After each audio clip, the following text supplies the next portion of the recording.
Hey guys, welcome back to the shop. We're gonna pull my 2014 Audi Allroad in today, and we're gonna do an oil change on it right here. So I'm gonna grab the ramps. We'll get it up on the ramps and get going.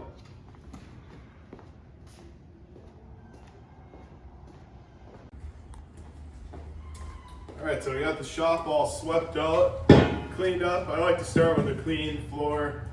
I don't run cheap, shitty tires. I run expensive tires, so there's all kinds of projects always happening here. Last thing I want to do is run over a nail or anything like that. Got some heavy duty ramps. I made these babies in high school, I think maybe 10th grade, welded up out of some scraps. Some guys use fancy oil extractors, stuff like that. I don't mess around with any of that stuff. I'm old school. I like to get the car up in the air, take the pan off underneath, or the skid plate, whatever you call it. Get under there. That gives me a chance to inspect all the control arms, just see if there's any oil leaks or anything like that. Actually get up under the car and have a really solid look at everything. And it's having some nice set of ramps like this gives you an easy way if you don't have a lift. There's probably space in here for a lift, but we don't have a lift, so do it old school way. We'll be on the ground crawling around. Check back in a minute.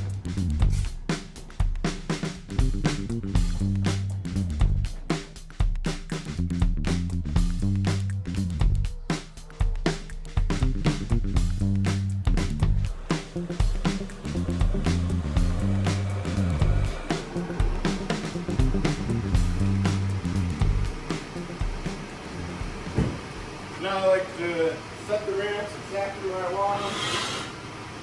Last thing you want to do is drive off one of the ramps.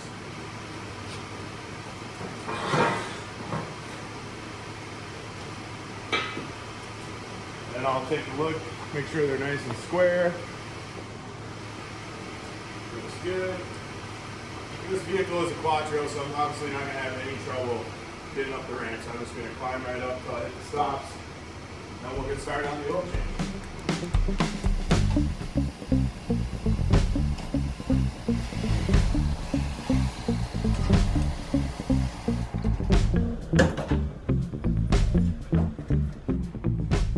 So important to note, anytime you get your vehicle up in the air, always set your parking brake. The worst possible thing, parking pin lets go and a vehicle rolls away on you if you're on an incline, or just don't take any chances. Just set your parking brake. If your parking brake doesn't work, get a block of wood or something to keep the car from rolling either forward or back.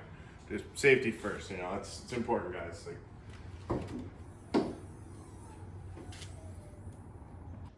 All right, guys, so like I mentioned, this is a 2014 Audi Allroad. This vehicle features a 2-liter turbo.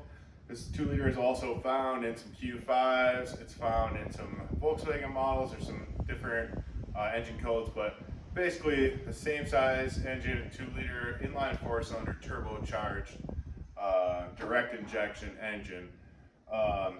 This vehicle calls for 5W40 fully synthetic.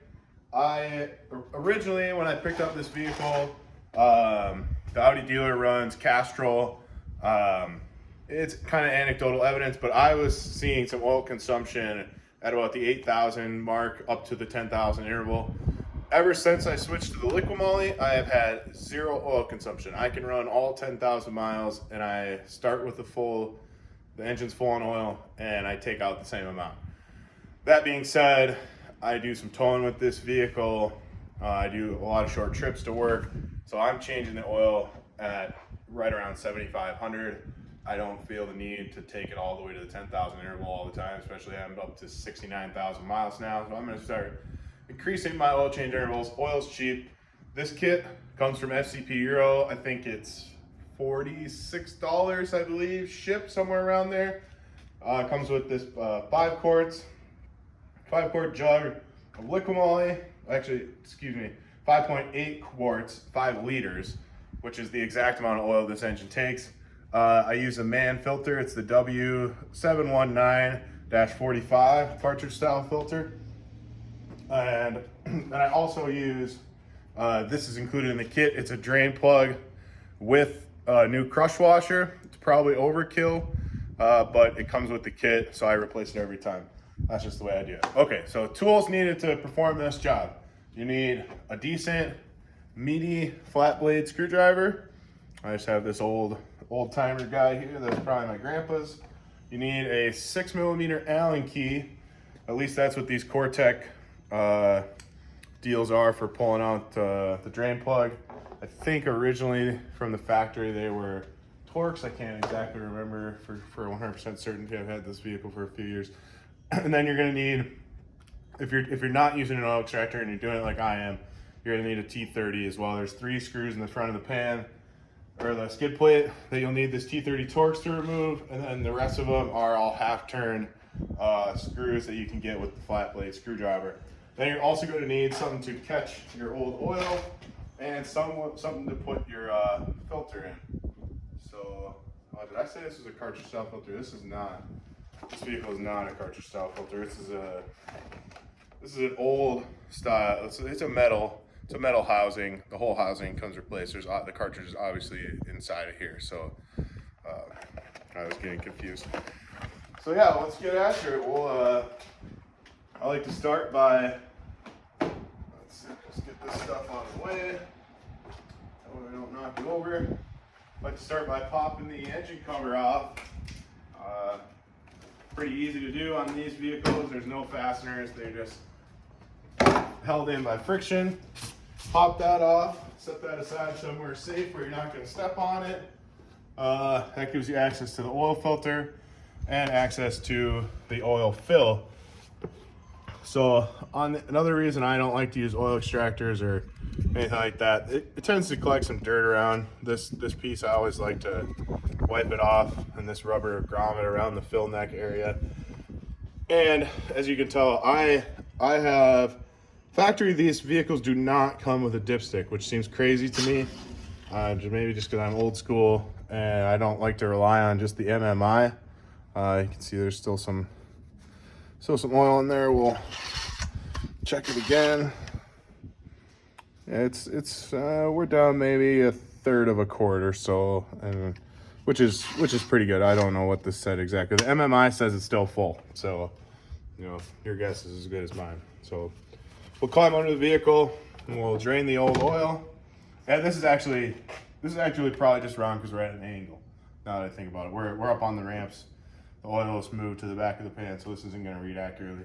The MMI says the car is full on oil, so I believe that is accurate. I've never had it. I've seen other people with issues with their MMI reading incorrectly. I've never had any issues with my MMI, so I trust that it's accurate. But in the event that it were made to malfunction, I have a secondary method of verifying the level of oil in the engine, so I'm not erroneously adding oil when it's already full.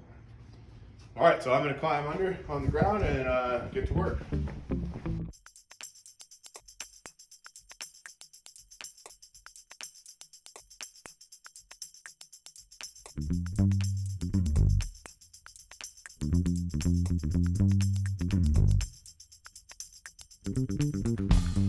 All right, so those are all the half turns in the front.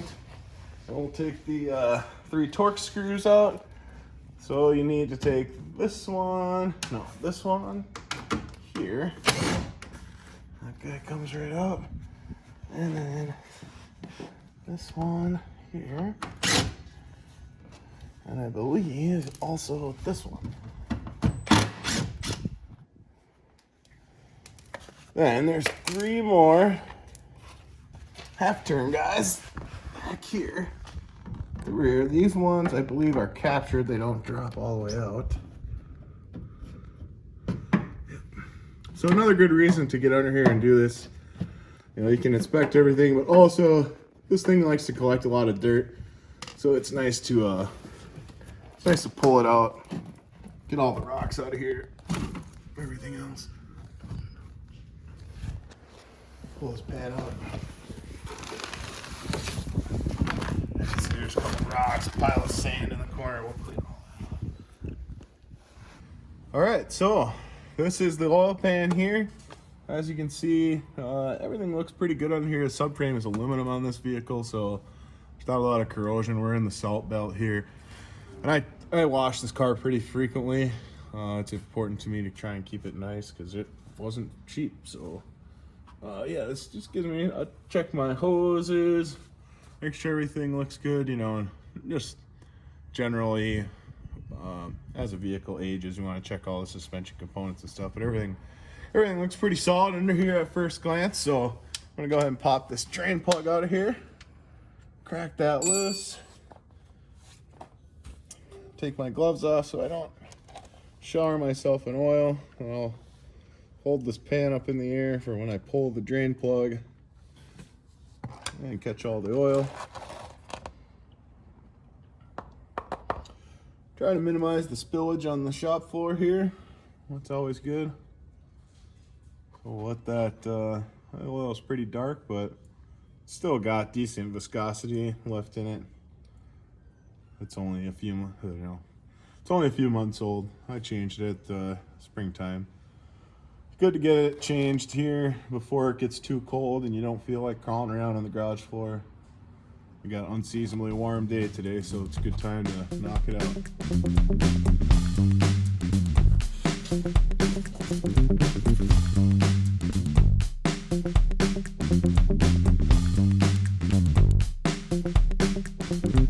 All right, well, while we're waiting for the remainder of the oil to drain down there, we tracked a nice little cold snack here. We got some New Glarus, you know, working on the German car, gotta have that German beer. Two tools I forgot to mention. A nice rag, always great to have around when you're doing an oil change. This is just a cut up old towel. So if your wife is got some old towels, don't let her throw them suckers away. Those are great for the garage, or your girlfriend, or maybe you're a single guy. Whatever, if you got some crappy t-shirts or towels or whatever, keep it around. Great for towels. You aren't spending money on microfibers just to be sopping up oil. And the other tool I forgot to mention here is a like an oil filter wrench. Now, when I put my oil filter on, I always only do it hand tight. But anyone who has done a fair amount of oil changes in their life knows that even an oil filter you put on hand tight sometimes can be a bear to get off, especially if it's been on there 6 months or 8 months or I don't know, 3 years, when some people choose not to change their oil and want their car to blow up. So anyway, while we're waiting for that to finish up draining, I'll get a couple rotations on this guy. The filter on this engine is top mounted, which is super convenient. So I just get a little tension on it. I'll get it to turn maybe one full revolution for me. And then I can get it the rest of the way by hand. So yeah, she's freed up there. So now I can just spin it right off by hand. Thank you, Levi Tipke, for hooking me up with this ECS drain stick. Or what do you call them? Dipstick. Dipstick. Yeah, dipstick. As much as I absolutely hate ECS, I almost want to just file that right off the top so nobody can see it. But anyway, pull the oil filter off. This one is pretty heavy, so I can tell it's definitely done its job. So important to make sure that this gasket comes with it and that it's not stuck down there on the housing. Also, just a good general practice tip. Some guys will say, oh, you're only supposed to use new oil, whatever. That makes no sense. Any kind of oil, just to kind of lubricate this gasket surface before you slip it on there. It's going to help create a really good seal. And then just verify that, like I said, that you don't have a gasket down here on this oil filter housing. And then everything's nice and clean. You don't got any dirt or debris in there. So that way when you put your new filter on, you know for sure that it's going to seal up properly. So we'll slip this on. This is like I mentioned before, it's a Mann filter. This is an OEM filter. Part number W719-45. Personally, I don't see, as cheap as these OEM filters are, there's no reason to be running anything other than an OEM filter. You do not need to pre-fill this filter. All you're going to do is make a huge mess if you attempt to do that. So just lube up the sealing surface. Make sure that the sealing surface on the engine block is nice and clean. And like I said, I put them on there hand tight. I got pretty strong hands. I get her as tight as I can get it with my hand. and that's gonna be good. The old one, I usually just stick it in the box for now. If you're doing the FCP like me, you can send it back, put it in a plastic bag, send it back, get your money back, or just bring it into your O'Reilly's or AutoZone or wherever and recycle your filter and oil at the same time. All right, so we're basically just down to a drip now. So we're gonna put the plug back in, or the new plug in, with the new crush washer, copper crush washer. Get that nice and centered up. Don't have to go crazy with this. Not sure what the exact torque spec is. Good and tight, but not overly tight. You don't want to strip out your oil pan. Click. And slide this used oil out of our way. I'll grab the rag, wipe off the oil pan. I like to just wipe this down here. That way, if you do have a leak, it's easy to identify. Clean up anything you might have spilled, a little splatter from the wind in the shop tonight. Windy night. All right, so we got that all buttoned up. We'll put the cover back on, and then we'll fill her back up with oil. So as you can see, we got this cover. It's nice and cleaned up now.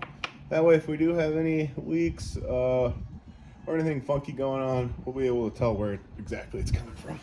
Don't expect that, anticipate that, but it's always good to keep everything nice and clean. Well, looks like I didn't need to remove. I only needed to remove 2 of those screws, so this middle screw could have stayed in. That was my mistake. Perfect. So we'll put it back together in reverse order how we took it apart. Let's start with these three half-turn screws back here. And I call them a half turn because once they actually start grabbing, it's about a half a turn once they actually engage. And you'll feel it when they click. They don't go any further. Once they're in, they're in. Those Germans, they know what they're doing. Now we'll get the rest of these fasteners back in. And don't get too carried away over tightening these, because I'm sure over time they will strip out. So I like to be ginger careful when I'm putting these back in. And these are all the same. All these half-turn guys are all the same, so it doesn't matter where they come out or go back in.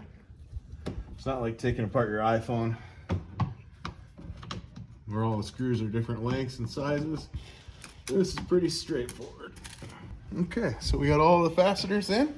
We're good to go on the bottom side.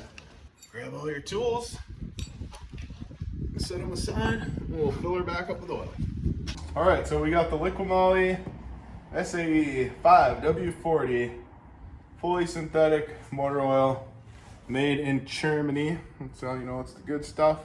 If you never use these jugs, these things are friggin' awesome. They got a little like built-in pour spout. Pull up, if you pull up on these guys before you unscrew this, and then that guy unscrews, then there is another little cap, you know, underneath there. You peel that guy off. I already took the liberty of cleaning this seal. I just always pull it out of there, wipe around the rim for any dust or dirt. Because if you do spill any spillage, you don't want any of that dirt making it into your engine. That's dirt is not good for the inside of the engine. It is keyed here with this little notch. The little notch lines up here towards the driver's side. So important if you peel it off that you get it right back in the proper orientation. So then just take your jug, spill half of it on the engine, hopefully not. I had a little bit of spillage there, but not much. That's not a big deal. Definitely not gonna hurt anything.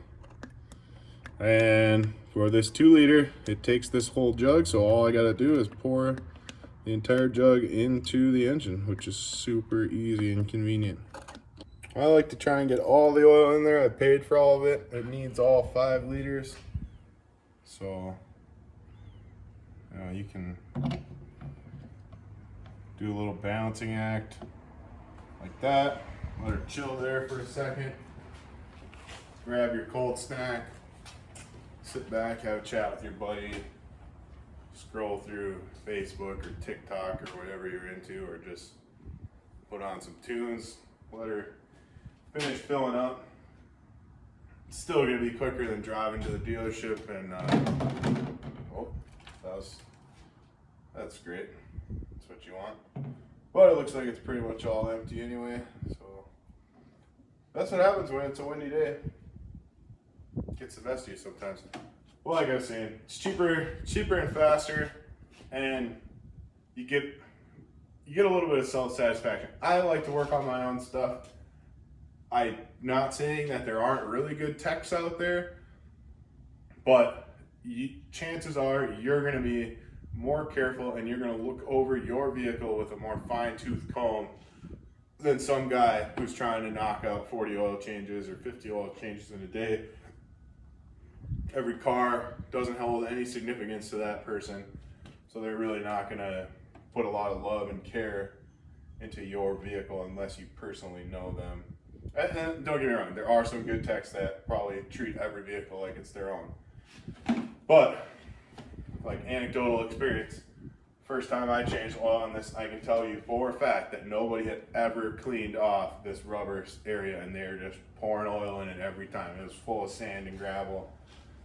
You know, no fucks given type attitude. We give a shit.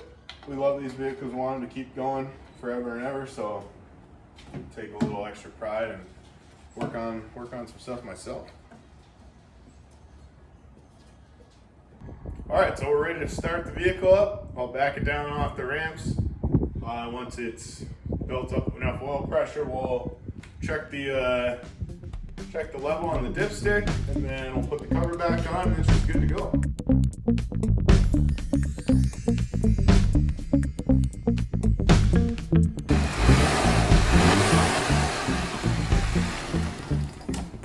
All right, so we'll check the oil level here quick. Pull it out, wipe it off, make sure it's nice and clean. Run this back down, pull it up. As you can see, the oil level is right to the top there, which she's full right to the top, so it's perfect. Just like we expected. So this thing is all ready to go for at least another 7,500 miles. We'll slap this cover back on.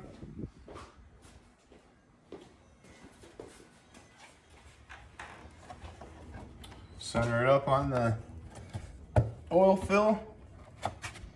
Click it down into place. That's all there is to it. Man, let me see that rag one. So it's a good time to, if you really care, polish her up a little bit. So that way, at least if you're broken down on the side of the road, it looks good. All right, well, thanks, guys. That pretty much covers the oil change on this vehicle, and we'll slap the hood and ready for whatever adventure brings.